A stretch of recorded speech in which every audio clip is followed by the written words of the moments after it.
Bonjour à tous, bienvenue dans cette nouvelle vidéo sur la page de l'atelier.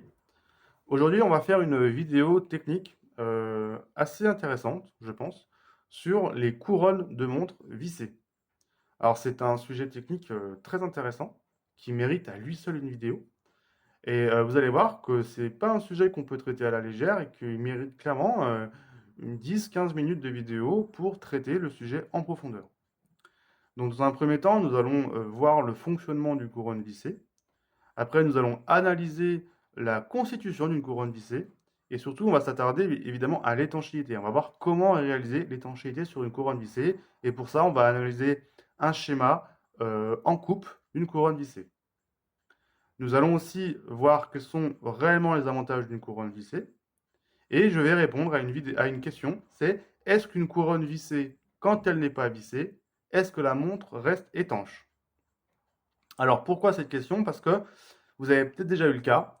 Quand vous avez une montre avec une couronne vissée et que votre montre a pris l'eau pendant sa période de garantie, eh bien souvent, les maisons mères et ou les ateliers accusent le consommateur en disant, bah voilà, la montre elle a pris l'eau parce que vous n'avez pas vissé votre couronne.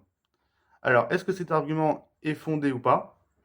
Clairement, à mon sens, pas tout le temps. Donc, nous allons détailler tout ça au cours de cette vidéo. Au passage, nous allons également parler des poussoirs vissés. Alors, les poussoirs vissés, c'est un peu plus rare, mais nous allons en parler également à travers un cas pratique. Et à la fin de cette vidéo, je vais vous expliquer à quoi servent réellement les poussoirs vissés et est-ce qu'un poussoir vissé est plus étanche qu'un poussoir non vissé. Et ça, ce sera vraiment à la fin de la vidéo. Donc, si vous voulez savoir l'information, il faut aller jusqu'au bout. Donc, les couronnes vissées, elles se généralisent de plus en plus. Aujourd'hui, on voit de plus en plus de marques proposer ce type de couronne. C'est bien, moi je trouve ça bien.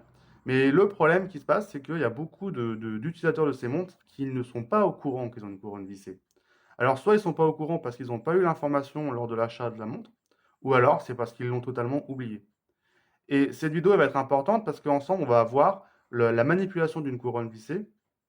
Et ce qui se passe, c'est que moi, je vois souvent à l'atelier au comptoir des clients qui ont des montres avec des couronnes vissées et bah, qui ne savent pas s'en servir. Et ils veulent faire une mise à l'heure sur leur montre ou la remonter ou corriger la date et la couronne, elle est bloquée.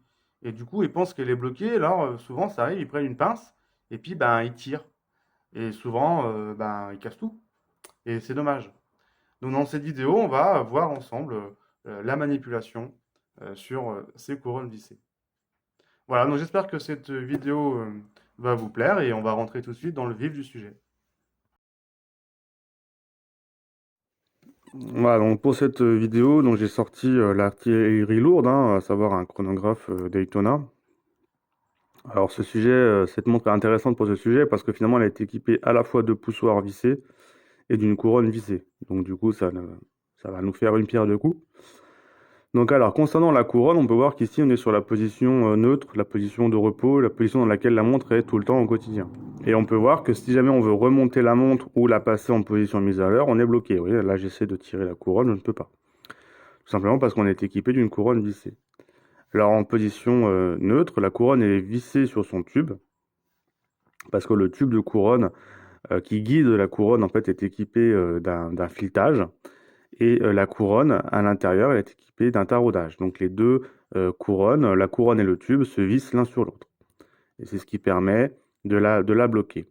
Alors pour faire soit remonter la montre, soit corriger la date, il faut tout simplement dévisser la couronne. Donc on vient aller dévisser la couronne dans le sens inverse des aiguilles d'une montre. Et quand les deux filets de filetage se séparent, la couronne, elle recule sur elle-même parce qu'elle est montée sur ressort. Vous voyez là, j'appuie sur la couronne, et quand je relâche, elle recule. C'est parce qu'à l'intérieur, il y a un ressort. Ça, nous l'étudierons à travers un plan en coupe. Et là, je peux remonter la montre ou la passer en position mise à l'heure. Et quand j'ai terminé, je viens aller pousser ma couronne pour mettre le taraudage et le filetage en appui, les filets en appui, et je viens tourner la couronne dans le sens des aiguilles d'une montre pour la serrer. Et on serre, mais modérément, mais pas trop. Voilà. Et après, notre couronne se verrouille. Voilà, donc ça, il faut toujours, en position normale, laisser la montre dans cette position-là. Ensuite, on vient aller pour les poussoirs, on peut voir que si les poussoirs ils sont bloqués, là si j'appuie sur le poussoir, le chrono ne déclenche pas. Alors pour mettre en route le poussoir, c'est pareil, il faut dévisser ici la bague. On la dévisse à fond. Voilà, là elle la dévisse à fond. Et là, je peux mettre en route le chrono. Et quand j'ai terminé l'utilisation de mon chrono, je viens aller revisser la bague. Voilà. Donc il est vrai que si vous avez une montre sur laquelle votre couronne est bloquée, vous n'arrivez pas à passer en position mise à l'heure ou remonter la montre, eh bien ne prenez pas de pince, ne prenez pas d'outils. Essayez dans un premier temps de voir si vous n'avez pas une couronne vissée. Vous la dévissez, vous la tournez dans le sens inverse des aiguilles de montre, et si ça se dévisse, c'est que vous avez une couronne vissée. Voilà. Sinon, vous pouvez également appeler votre horloger pour demander si votre modèle est équipé d'une couronne vissée. Voilà. Et là, on va se positionner en position, on va mettre le chrono à 0. Voilà pour l'utilisation d'une couronne vissée. Voilà, donc nous avons vu maintenant l'utilisation d'une couronne vissée ainsi que des poussoirs vissés. Hein, donc c'est pour un usage quotidien en tant que n'importe quel utilisateur de ce type de produit est censé connaître cette façon de faire. Donc ça, nous l'avons détaillé. Et maintenant, nous allons nous poser la question de l'utilité d'une couronne vissée. À quoi cela sert réellement? Alors, à mon sens, l'utilisation d'une couronne et de poussoirs vissés, il est double. Donc il y a deux avantages principaux, mais il y en a quand même un qui est vraiment supérieur à l'autre. L'avantage principal et supérieur d'une couronne ou des poussoirs vissés, c'est d'éviter la manipulation involontaire de la couronne ou des poussoirs lorsque la montre est immergée. En fin de compte, il faut savoir, c'est que une montre, elle est faite pour être étanche, mais on ne peut pas s'en servir sous l'eau. C'est-à-dire qu'on ne peut pas se servir des poussoirs de chrono sous l'eau et on ne peut pas remonter la montre ou la mettre en position mise à l'heure lorsque la montre est sous l'eau. Alors, ça peut paraître logique pour beaucoup, mais pour d'autres pas. Et ça, il n'y a aucun problème. Donc, c'est pour ça que ces vidéos, elles ont ce but de vous expliquer. Donc votre montre, elle n'est pas faite pour être mise à l'heure et être remontée et les poussoirs actionnés lorsque la montre est sous l'eau. Parce que pendant ce moment-là, quand la couronne va tourner ou les poussoirs vont être actionnés ou quand la couronne va être tirée en translation, les joints à l'intérieur qui assurent leur étanchéité, ils vont bouger un petit peu. C'est-à-dire qu'ils vont être mis en mouvement et c'est pendant ce mouvement des joints que la montre peut prendre l'eau parce que les joints ne sont pas à leur place initiale, ils peuvent être un petit peu vrillés et pendant ces petites torsions des joints, la montre peut prendre l'eau à ce moment-là par ce joint qui ne fait pas son travail. Donc on ne doit surtout pas se servir de ses poussoirs et de sa couronne sous l'eau. Elle ne doit pas la couronne ne doit surtout pas être tournée sur elle-même comme lorsqu'on remonte la montre. Elle ne doit surtout pas être tirée pour être en position de mise à l'heure. Alors, sur une couronne qui n'est pas vissée, un mouvement sous l'eau, je ne sais pas, le plongeur qui s'accroche à un rocher ou je ne sais pas, à un outil, je sais pas, et la couronne peut tourner sur elle-même. Et à ce moment-là, il y a un risque d'infiltration d'eau dans la montre. Quand la couronne, elle est bloquée, verrouillée, elle ne peut pas tourner. Et quand les poussoirs sont bloqués, ils ne peuvent pas être actionnés. Donc, l'avantage principal d'une couronne vissée, c'est d'éviter la rotation involontaire de la couronne et des poussoirs. Ça, c'est l'avantage principal de la couronne et des poussoirs vissés. Nous avons donc vu l'avantage principal d'une couronne et des poussoirs vissés. Nous allons voir maintenant l'avantage secondaire, et là qui ne concerne que les couronnes, qui ne va pas concerner les poussoirs. Alors l'avantage secondaire d'une couronne vissée, c'est bien évidemment ce que tout le monde pense en premier, c'est de renforcer l'étanchéité parce qu'on vient visser la couronne et écraser les joints. Alors cet argument, il est tantôt vrai, tantôt faux. Ça, nous allons l'étudier maintenant à travers une vue en coupe d'une couronne vissée. Et il est vrai que sur une couronne vissée, quand on vient visser la couronne, on vient aller écraser un joint, mais uniquement un joint plat de fond de couronne. Voilà. Et l'étanchéité principale de la couronne, elle est réalisée par des joints toriques qui sont dans le tube. Et ce sont ces joints-là qui assurent quasiment 100% d'étanchéité.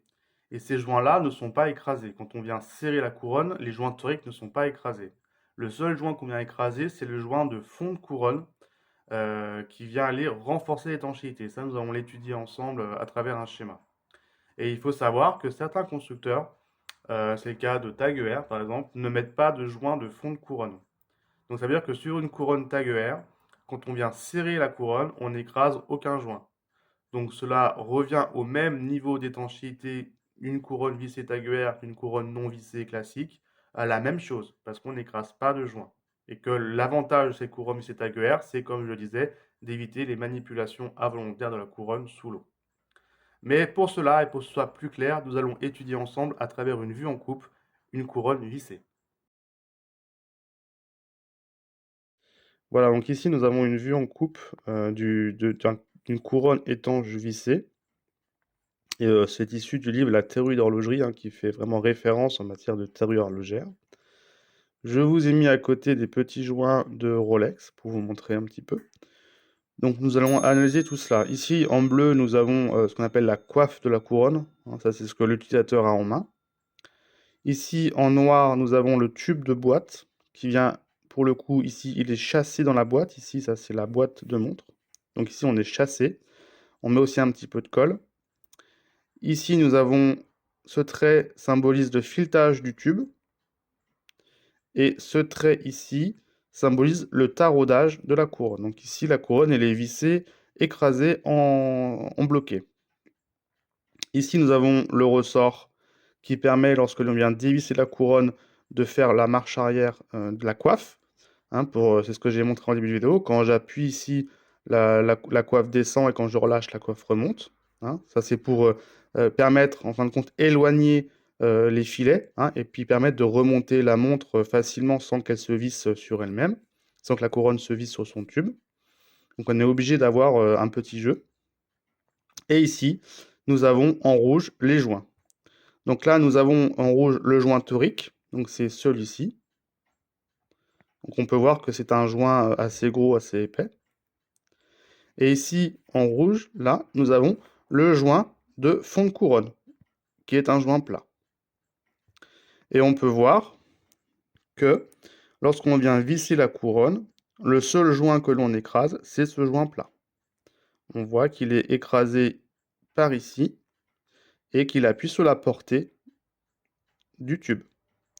Et qu'il n'appuie même pas sur l'entièreté de la portée du tube. Il appuie sur à peu près la moitié de la portée du tube. C'est-à-dire que tout ici, là, nous avons un vide. Et là, le joint n'est pas écrasé à ce niveau-là.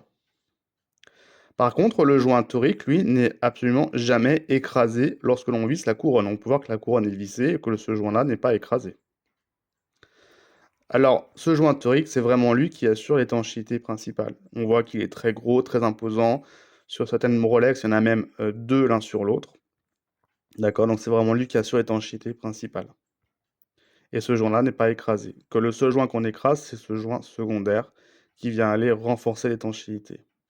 Alors c'est vrai que sur ce modèle-là, les plus pointilleux vont me dire « Ah mais oui, mais ce joint assure aussi l'étanchéité à ce niveau-là », parce qu'ici on est sur un tube de couronne, le tube interne de couronne, hein, pas le tube de boîte, le tube interne de couronne qui est rapporté dans la coiffe.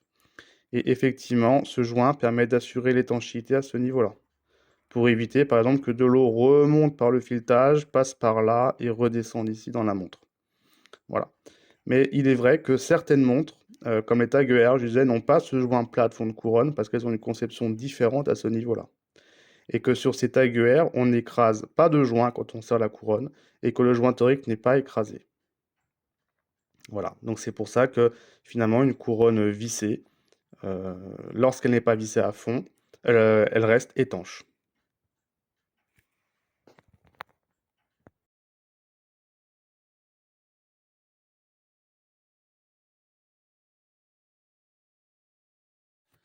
Voilà, donc nous avons pu voir de quoi était constituée une couronne vissée à travers ce plan en coupe. Je pense que c'est très intéressant, ça vous a permis de voir de quoi était constituée une couronne vissée. Finalement, c'est plusieurs éléments assemblés et que tous ces éléments ont tous des tolérances d'usinage assez serrées, hein, pour avoir un produit de qualité.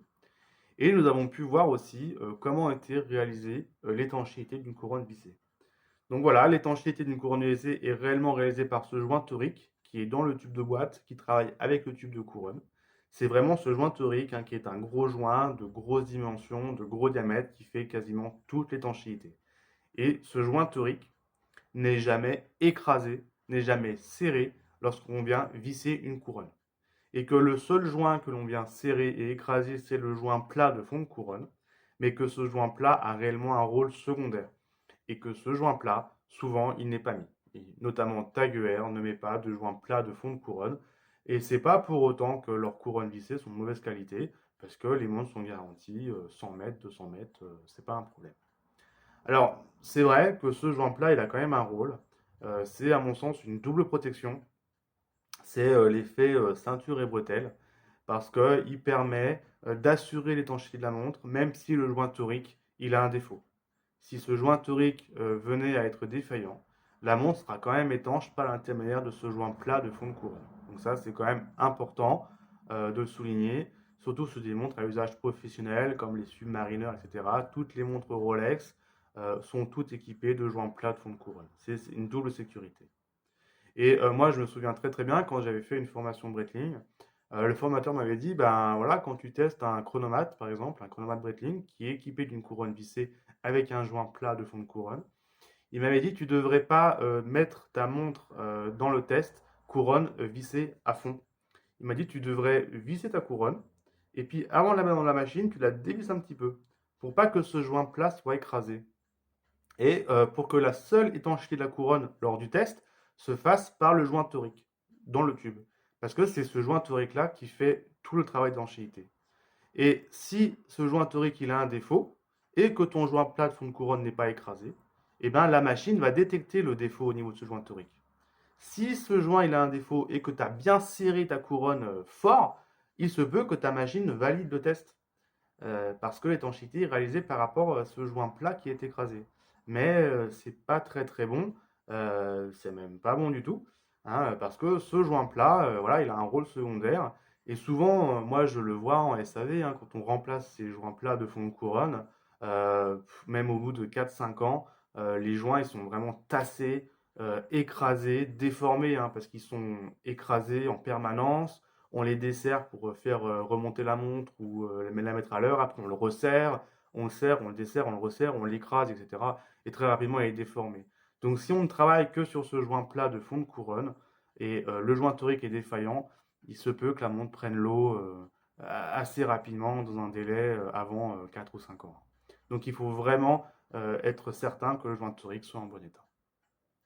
Et pour terminer cette vidéo, parce qu'on arrive tout doucement à sa fin, on va parler des poussoirs vissés, hein, voilà, donc c'est le cas de ce Daytona qui est équipé de poussoirs vissés. C'est le cas aussi de certains chronomates Evolution chez Breitling sont équipés de poussoirs vissés. Alors, que l'on soit bien clair, hein, la bague que l'on vient serrer lorsqu'on l'on vient serrer le poussoir, cette bague-là n'écrase pas de joint.